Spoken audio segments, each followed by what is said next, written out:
हाय मेरे प्यारे प्यारे टुन्ना मुन्ना, आशा होगा कि आप लोग स्वस्थ होंगे, मस्त होंगे। ठीक है, तो आइए हम लोग देखते हैं भाग 3 हिंदी का जो है। भाग 3 है 2022 वाला जो हम पेपर सॉल्व करा रहे थे, तो उसका जो है भाग 3 बाकी हो गया था। ठीक है, यानी कि बहुत क्वेश्चन ऐसे थे जो बाकी हो गए थे, तो आज हम उसको सॉल्व करते हैं। ठीक है, तो सॉल्व करने से पहले पेपर भैया यही है। ठीक है, पेपर आप लोग अच्छी तरीके से देख लें, पेपर इसी को सॉल्व कराया जा रहा है। ठीक है, तो इस भाग में जो है पूरा पेपर आपका जो है ख़त्म हो जाएगा। उसके बाद जो हम फिर दूसरा पेपर लेके आएंगे। ठीक है, मतलब दूसरे सत्र का लेकर आएंगे। तो आइए देखते हैं, यहाँ पे भाग 3 है, विषय हिंदी है, सत्र आपका 2022 का है। यानी ये पेपर जो है आपका 2022 का है। फिर कक्षा 10 के लिए है, प्रश्न पत्र कोड जो है 801 AF है। फिर उसके बाद है यूपी बोर्ड 2023 के लिए। ठीक है, उन बच्चों के लिए है। ठीक है, तो आइए हम लोग देखते हैं। उसके देखने से पहले मैं आप लोगों को मोटिवेट कर दूं, ताकि आप लोग पूरे वीडियो में मोटिवेशन के साथ बैठे रहें। ठीक है, कहते हैं कि जो हो गया उसे सोचना नहीं करते, जो हो गया उसे सोचा नहीं करते, जो हो गया उसे सोचा नहीं करते, जो पाया है उसे खोया नहीं करते, जो पाया है उसे खोया नहीं करते। हासिल उन्हें होती है, हासिल उन्हें होती है अपनी मंजिल, जो हालात और किस्मत पर रोया नहीं करते, जो हालात और किस्मत पर रोया नहीं करते। ठीक है, तो मेरे प्यारे प्यारे टुन्ना मुन्ना, आइए हम लोग देखते हैं। जो है ये आपका जो है क्वेश्चन है, यानी कि प्रश्न नंबर पहला है। प्रश्न नंबर पहले का है, प्रश्न नंबर पहले में जो कहा है, इसमें कहा है निम्नलिखित कथनों में से कोई एक कथन सही है, उसे पहचान कर लिखिए। निम्नलिखित कथनों में से कोई एक कथन सही है, उसे पहचान कर लिखिए। इसमें 4 विकल्प दिए गए हैं, चारों को मैं बताऊंगा कौन सही है इसमें। ठीक है, कौन गलत है। ठीक है मेरे प्यारे प्यारे टुन्ना मुन्ना, तो आइए हम लोग देखते हैं। यहाँ पे हमने पहला क्वेश्चन लिखा है, इसमें लिखा है का वाले का। पहले का जो है का वाला, निम्नलिखित कथनों में से कोई एक कथन सही है, उसे पहचान कर लिखिए। अब कौन सा कथन सही है, 4 ऑप्शन आपको दिए गए हैं। तो पहला हम पढ़ते हैं। पहला कहा है मित्रता, क्या है, मित्रता आचार्य रामचंद्र शुक्ल का प्रसिद्ध नाटक है। तो भैया हो, ये नाटक नहीं है। ठीक है, ये नाटक नहीं है, निबंध है। क्या है, निबंध है। मित्रता क्या है, ये निबंध है। नाटक ना होकर के ये क्या है, निबंध है। अब आइए देखते हैं। दीपदान डॉक्टर राम कुमार वर्मा द्वारा रचित महाकाव्य है। तो मेरे प्यारे प्यारे टुन्ना मुन्ना, ये महाकाव्य नहीं है, ये एकांकी है। क्या है, एकांकी है। ठीक है, अब समझते हैं। ये कहा है रंगभूमि, रंगभूमि मुंशी प्रेमचंद का उपन्यास है। तो मेरे प्यारे प्यारे टुन्ना मुन्ना, ये सही है। रंगभूमि जो है ये मुंशी प्रेमचंद का उपन्यास ही है। ठीक है, यानी कि ऑप्शन नंबर आपका तीसरा सही होगा। फिर उसके बाद चौथा है भारतीय संस्कृत निबंध के लेखक, भारतीय संस्कृत के निबंध के लेखक जयप्रकाश भारती हैं। तो मेरे प्यारे प्यारे टुन्ना, मैं आपको आपकी जानकारी के लिए बता दूं, जयप्रकाश भारती नहीं है। भारतीय संस्कृत के जो लेखक हैं, ठीक है, वो है डॉक्टर राजेंद्र प्रसाद हैं। कौन है, डॉक्टर राजेंद्र प्रसाद हैं। फिर आइए हम लोग देखते हैं क्वेश्चन नंबर पहले का खा। पहले का खा है, इसमें लिखा है भैया कि निम्नलिखित कृतियों में से किसी एक कृति के रचनाकार का नाम लिखिए। किसी एक कृति के रचनाकार का नाम लिखिए। अब मेरे प्यारे प्यारे टुन्ना मुन्ना, एक ही रचनाकार का आपका नाम लिखना है यहाँ पे। तो देखते हैं रचनाकार का। हालांकि 4 ऑप्शन दिए हैं, चारों के मैं बता दे रहा हूँ कौन कौन रचना किसने किया है। फिर उसके बाद है यहाँ पे उजली आग है। उजली आग को जो है रामधारी सिंह दिनकर ने लिखा था। यहाँ पे भैया दिनकर नाम से भी इनको जाना जाता है, रामधारी सिंह को।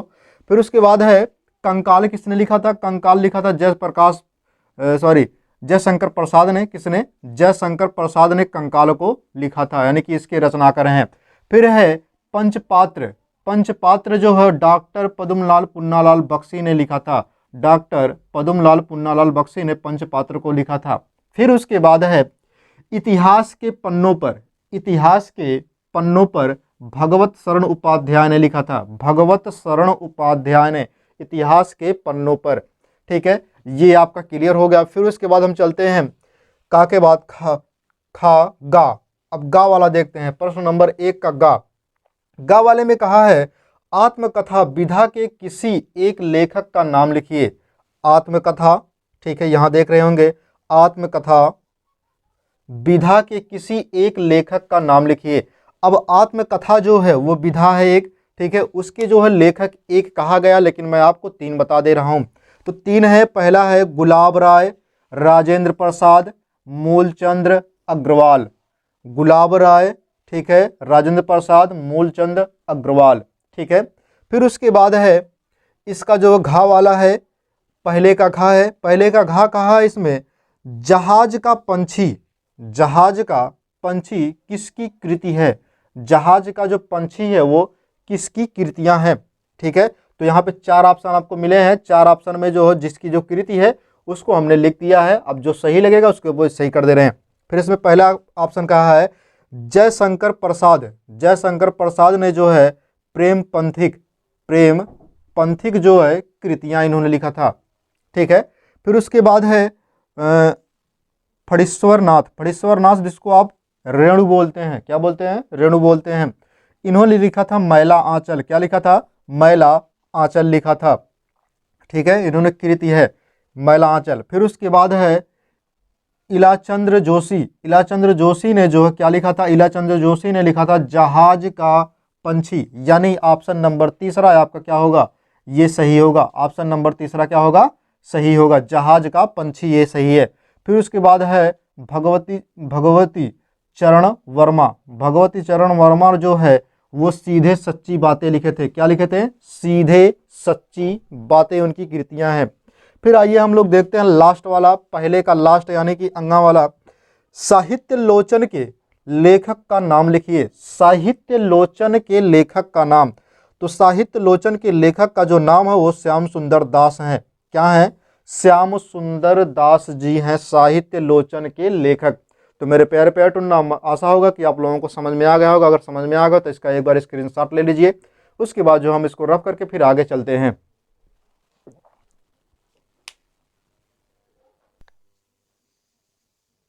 जी हाँ मेरे प्यारे प्यारे टुन्ना मुन्ना, आप लोग स्क्रीनशॉट ले लिए होंगे।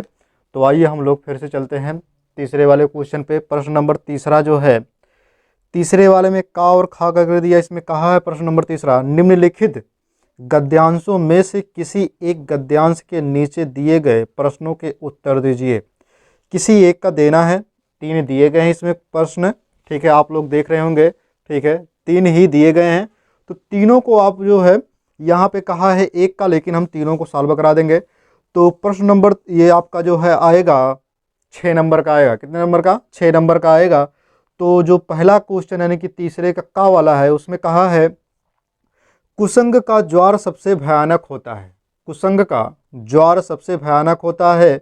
यह केवल नीति और सद्वृत्ति का ही नाश नहीं करता बल्कि बुद्धि का भी क्षय करता है, ठीक है, बुद्धि का भी क्षय करता है। फिर उसके बाद अब यहाँ से अंडरलाइन किया गया है किसी से, ठीक है, नीचे देखिए अंडरलाइन किया गया है। तो लिखा गया यहाँ पे किसी युवा पुरुष की संगति यदि बुरी होगी, किसी युवा पुरुष की संगति यदि बुरी होगी तो वह उसके पैरों में बंधी चक्की के समान होगी। उसकी पैरों में बंधी चक्की के समान होगी जो उसे दिन दिन अवनति के गड्ढे में गिराती जाएगी, ठीक है। और यदि अच्छी होगी तो सहारा देने वाली बहू के समान होगी। यदि अच्छी होगी तो सहारा देने वाले बहू के समान होगी जो उसे निरंतर उन्नति की ओर उठाती जाएगी, ठीक है। यहाँ से आपको जहाँ पे अंडरलाइन किया गया वहाँ से आपको अर्थ बताना है। अब इसमें क्वेश्चन है पहले का का पहला क्वेश्चन है उपयुक्त गद्यांश का संदर्भ लिखिए। क्या लिखना है? संदर्भ लिखना है। संदर्भ का मतलब ये है कि ये पाठ किससे लिया गया, किसने लिखा है, ठीक है, ये चीज़ लिखना है। तो पहले का यानी कि का जो पहला है, तो इसके पहले मैं बता दूं कि ये जो क्वेश्चन है आपको टेलीग्राम चैनल पर मिल जाएगा। डिस्क्रिप्शन में आपको जो टेलीग्राम चैनल मिलेगा, ठीक है। तो आइए मैं देखता हूँ पहला वाला क्वेश्चन इसमें कहा है गद्यांश का संदर्भ लिखिए। तो गद्यांश जो संदर्भ लिखा है प्रस्तुत गद्यांश। क्या लिखा है? प्रस्तुत गद्यांश हमारी पाठ्य पुस्तक, प्रस्तुत गद्यांश हमारी पाठ्य पुस्तक गद्य खंड के मित्रता, गद्य खंड के मित्रता नामक पाठ से लिया गया है। इसके लेखक आचार्य रामचंद्र शुक्ल जी है। इसके लेखक आचार्य रामचंद्र शुक्ल जी हैं। अब दूसरा क्वेश्चन कह रहा है रेखांकित अंश की व्याख्या कीजिए। तो रेखांकित भैया किस से लेकर के, किसी से लेकर के जाएगी तक है। ठीक है, ये क्वेश्चन आपको जो टेलीग्राम पे मिल जाएगा। ठीक है, तो आइए देखते हैं। ठीक है, तो व्याख्या में लिखा है यहाँ पे, किसी युवा पुरुष की, पहले मैं इसको पढ़ दूं, किसी युवा पुरुष की संगति यदि बुरी होगी, तो शुक्ला जी कहते हैं कि बुरी संगति में पड़े हुए व्यक्ति की बुद्धि, बल्कि बुद्धि का भी क्षय करता है। तो बुरी संगति में जो व्यक्ति पड़ जाता है उसकी बुद्धि, विवेक, सदाचार और नैतिकता व सभी जो उसके अंदर की जो गुण हैं वो क्या होंगे, नष्ट हो जाएंगे। यहाँ तक आपका क्लियर हो गया। फिर उसके बाद कहा है, तो वह उसके पैरों में बधी चक्की के समान होगा। मतलब उसके पैर में जो है एक पत्थर बांध दिया जाएगा। तो इसमें लिखा है, तथा वह अच्छे बुरे का विभेद या विवेक भी खो देगा। यानी अच्छे बुरे का वो जो भेद जो होगा वो नहीं कर पाएगा, यानी उसको जो है क्या कर देगा, खो देगा। तो मानव के जीवन में युवा अवस्था महत्वपूर्ण रखता है। मानव का जो जीवन है वो युवा अवस्था क्या रखता है, महत्वपूर्ण रखता है। तो आइए, कुसंगित किसी भी युवा पुरुष की सारी अवनति व प्रगति को उसी प्रकार बाधित करते हैं। ठीक है, जो कुसंगित मतलब जो आपके साथ चलने वाले होते हैं, जो बुरे लोग होते हैं, ठीक है, वो आपके उन्नति और प्रगति को उसी प्रकार बाधित करेंगे जिस प्रकार किसी व्यक्ति के पैर में बंधा हुआ भारी पत्थर उसकी आगे नहीं बढ़ने देता, मतलब उसको आगे बढ़ने नहीं देता। ठीक है, कोई भी व्यक्ति हो, यदि उसमें उसके जो कुसंगति वाले पड़ गए हैं तो उसको जो है कोई बचा नहीं सकता। बचाएगा वही जो आपके बहू के समान होगा, यानी कि भुजाओं के समान होगा। तो आइए फिर आगे देखते हैं। फिर इसमें कहा है, जो उन्हें दिन दिन अवनति के गड्ढे में गिराती जाएगी। ठीक है, और यदि अच्छी होगी तो सहारा देने वाली बहू के समान होगी। अब देखो, पत्थर आगे बढ़ने लगते, यहाँ तक हुआ, बल्कि उसकी गति को रोक देगा। उसी दिन, ठीक है, उसी प्रकार कुसंगित भी हमारे विकास व उन्नति के मार्ग को रोककर अवनति व पतन की ओर धकेल देगा। ठीक है, तथा दिन दिन कहा उसमें, दिन प्रतिदिन विनाश की संगति होगी। मतलब जो दिन दिन मतलब जैसे जैसे आपके दिन जो है जाएगी, ठीक है, वो आपके विनाश को लेकर जाएगी, मतलब आपके विनाश तक ही लेकर जाएगी। फिर इसमें कहा है, जो अवनति के गत में गिरने वाले व्यक्ति की भुजा पकड़कर उठा देते हैं। ठीक है, इसमें कहा है भुजा के समान होती है, तो भुजा को पकड़कर उठा देते हैं। फिर कहा है इसमें, जो उसे निरंतर उन्नति की ओर उठाती जाएगी। तो इसमें कहा, तथा सहारे देकर खड़ा कर देते हैं, अवनति के मार्ग पर अग्रसर कर देते हैं। ठीक है, वो भुजा होती है आपकी। अब समझिए इसका जो लास्ट वाला क्वेश्चन तीसरा का कहा है, कुसंग का ज्वार सबसे भयानक क्यों होता है। तो कुसंग का जो ज्वर है, तो कुसंग का जो ज्वर है यानी बुखार जो होता है वो बहुत भयानक होता है। यानी कि जो संगत होते हैं, ठीक है, जो किसी इंसान का जो संगत पड़ जाती है तो बहुत भयानक साबित होता है। तो उसी प्रकार से यहाँ पे हमने लिखा तीसरे वाले का कि शुक्ला जी कहते हैं कि, यहाँ तक लिखिएगा, शुक्ला जी कहते हैं कि मानव जीवन पर संगति का प्रभाव सबसे अधिक पड़ता है। मानव का जो जीवन है वो संगति का असर जो बहुत सबसे अधिक पड़ता है। फिर बुरे और दुष्ट लोगों की जो संगति होती है वो घातक बुखार की तरह हानिकारक होती है। जिस प्रकार भयानक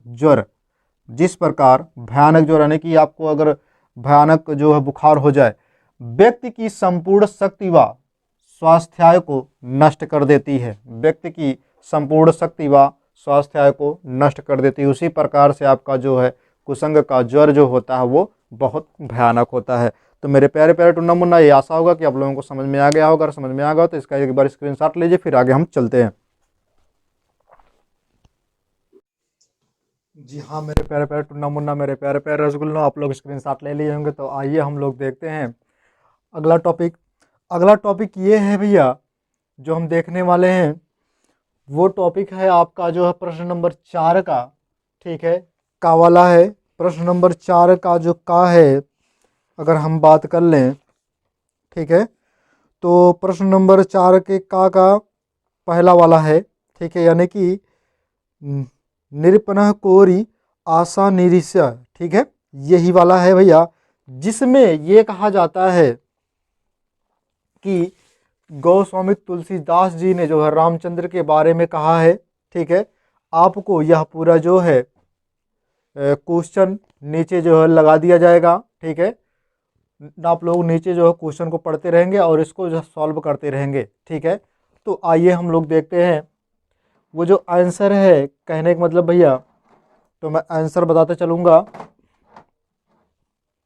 ठीक, आंसर है इसमें कह रहा है कि आपको नीचे जो है दिख रहा होगा लाइन में, उसको हमको क्या निकलना है, अर्थ लिखाना है। ठीक है, तो हम लिखें यहाँ पे, प्रस्तुत पद्यांश हमारी पाठ्य पुस्तक हिंदी के खंड काव्य के धनुष भंग पाठ से लिया गया है।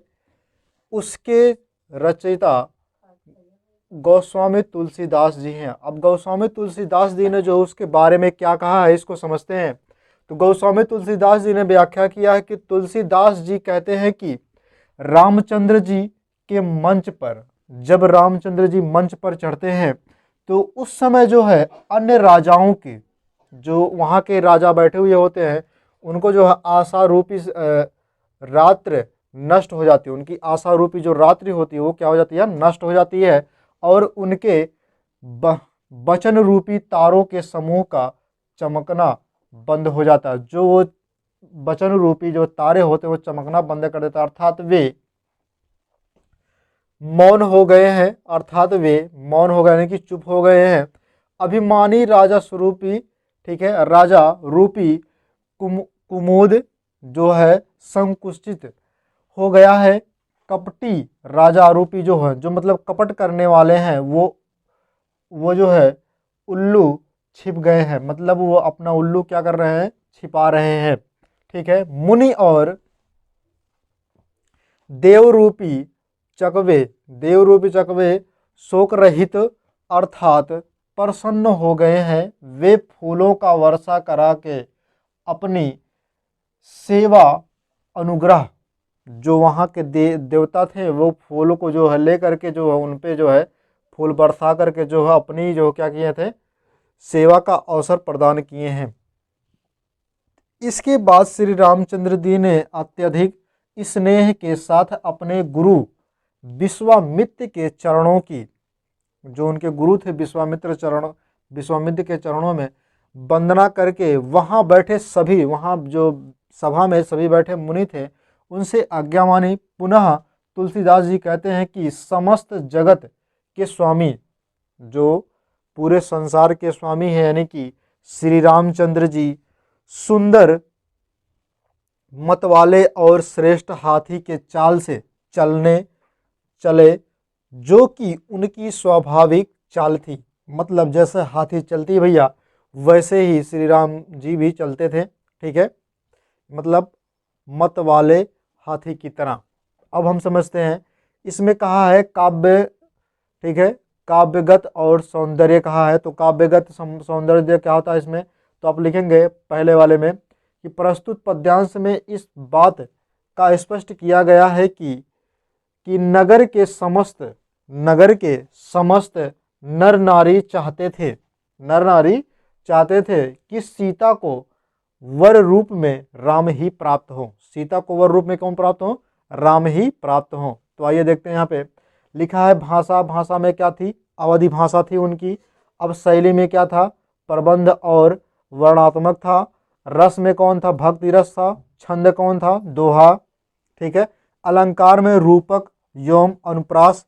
अब गुण में प्रासाद, ठीक है, गुण में कौन सा, प्रसाद था।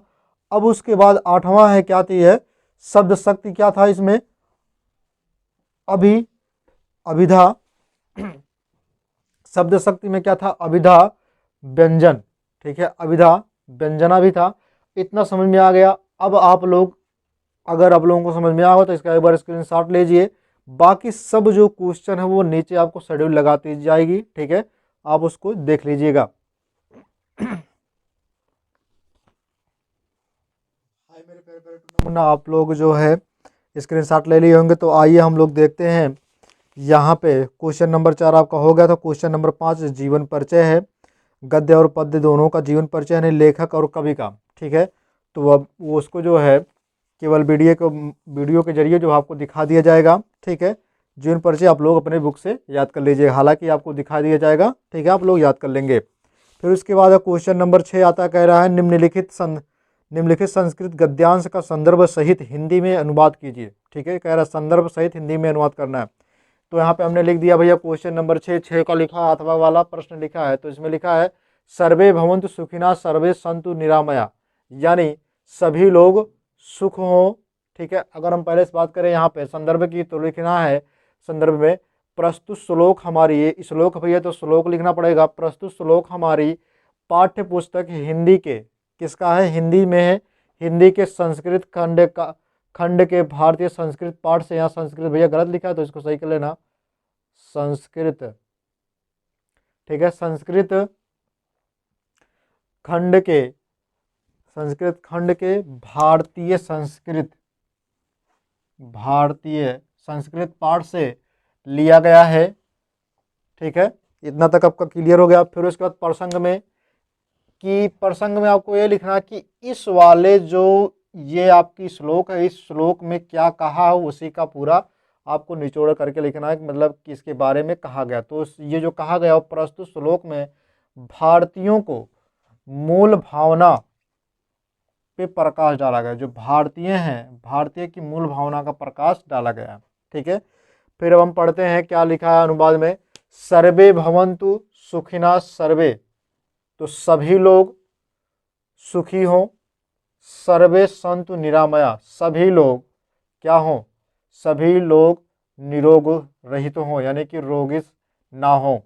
फिर उसके बाद है सर्वे भद्राणि पश्यन्तु, सभी का कल्याण हो, सभी का कल्याण हो। माँ कस्यदि दुखा भाग भवेत, कोई भी दुख का दुखी ना हो, कोई भी दुखी ना हो, अर्थात कोई भी दुख का भागी ना हो। तो मेरे प्यारे प्यारे टुन्ना मुन्ना, आपका जो क्वेश्चन बन रहा है ये आप लोगों को समझ में आ गया हो। अगर समझ में आ गया तो एक बार स्क्रीनशॉट ले लीजिए।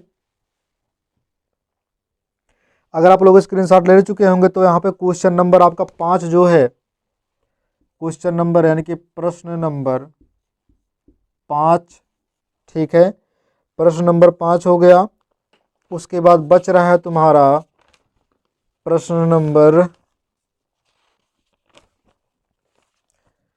नंबर आपका 11, ठीक है, जिसमें एक निबंध लिखना है। उसके बाद प्रश्न नंबर आपका 12 बच रहा है, ठीक है। यही 3 क्वेश्चन बच रहे हैं, ठीक है।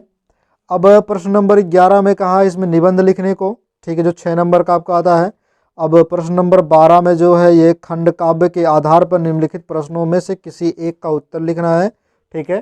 तो इसको जो है अभी जो है उसमें जो वीडियो में दिखा दिया जाएगा केवल, ठीक है, आप लोग उसको नोट कर लीजिएगा, ठीक। बाकी आपका जो ये पेपर हो गया वो पूरा सॉल्व हो गया है, ठीक है। बाकी आप लोग स्वस्थ रहें, मस्त रहें। आगे हम दूसरी वीडियो लेके आएंगे नए तरीके से, नए अंदाज में, ठीक है।